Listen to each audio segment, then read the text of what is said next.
La romeria de Montjuïc està inspirada en una romeria que es va fer el 1930 durant la Setmana Andalusa de l'Exposició Internacional de Barcelona, des del Círculo Eqüestre per tot el Passeig de Gràcia fins a la plaça Sant Jaume.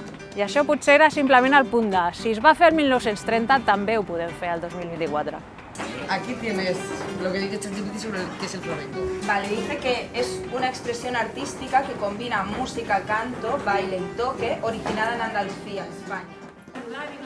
Per mi, la gràcia de la romeria és poder posar en tres dimensions o poder posar en cos, poder posar en realitat hores d'estudi a les biblioteques i als arxius. Explicar tota la metodologia de flamenc empíric amb la que porta treballant Juan Carlos Lérida i tots els artistes que s'incorporen al laboratori, a mi em costa explicar-ho, però al final treballen sobretot amb la improvisació.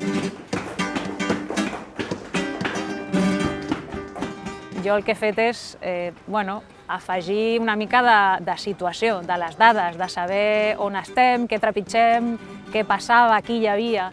La millor manera d'entendre les coses i d'aprendre-les és interaccionant amb elles.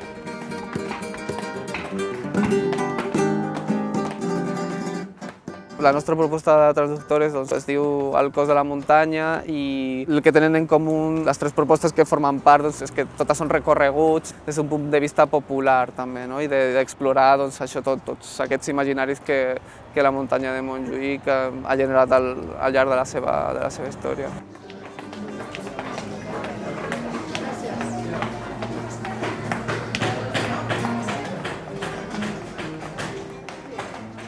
Esta idea de romería, ya de por sí la misma palabra nombra que es hacer como un camino donde la gente se va sumando, siempre hay un grupo base, pero hay otro que va recogiendo, ¿no? Como podríamos llamar como el camión escoba, que va recogiendo, y esta idea de componer en el espacio no solo con nuestros cuerpos, ¿no? Y con nuestras voces, sino con la gente que se va sumando y que toma el deseo también de bailar, cantar, y estar con nosotros como una persona más del grupo de investigación. Lo único que pasa es que la investigación aquí es un juego. Porque es que en tu camastro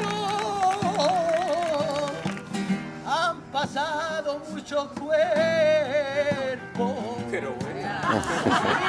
Y no me has invitado.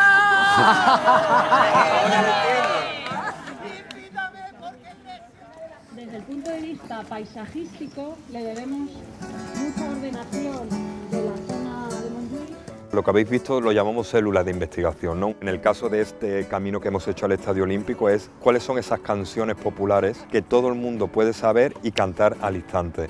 Entonces esto lo que nos va a hacer de nuevo es investigar para futuras romerías, quizás en otros espacios que no sean solo Montjuïc, que eso es nuestro deseo, es como poder hacer esto en lugares que ha habitado el flamenco, pero que quizá mucha gente no lo sabe.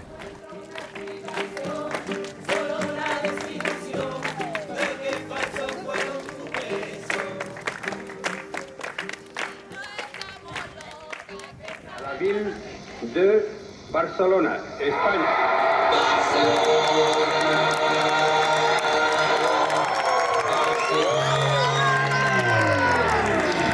Es una buena idea. ¿Cuánto tiempo tardarían en echar a esa gente? Pues un par de meses. ¿Y en dónde los meterán?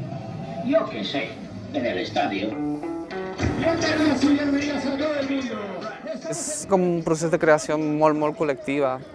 Aquesta última cèl·lula, per exemple, parteix d'una pregunta inicial del Juan Carlos, de com seria bailar sin rodillas ni codos, ¿no? como el Kobe, ¿no?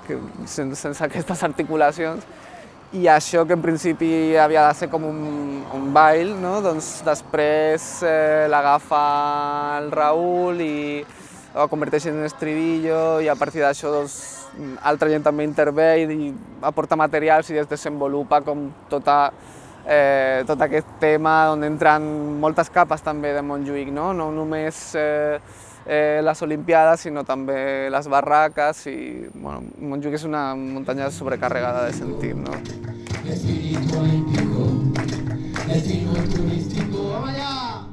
El estar vinculado con un museo Hábitat en esta ocasión es volver a refrescar nuestros vínculos con otros lugares, y lo que estamos deseando es tener sinergias para que sus investigaciones nos toquen a las nuestras y viceversa, ¿no? Que sea un diálogo desde la pràctica. Nosaltres formem part de la història de Barcelona, els museus formen part de la història de Barcelona, però no s'entendrien sense els ciutadans i sense les coses que passen a la ciutat de Barcelona. Guapa, bonita Barcelona. Porque guapa, claro que sí. Sin rodillas ni codo. Sin rodillas ni codo.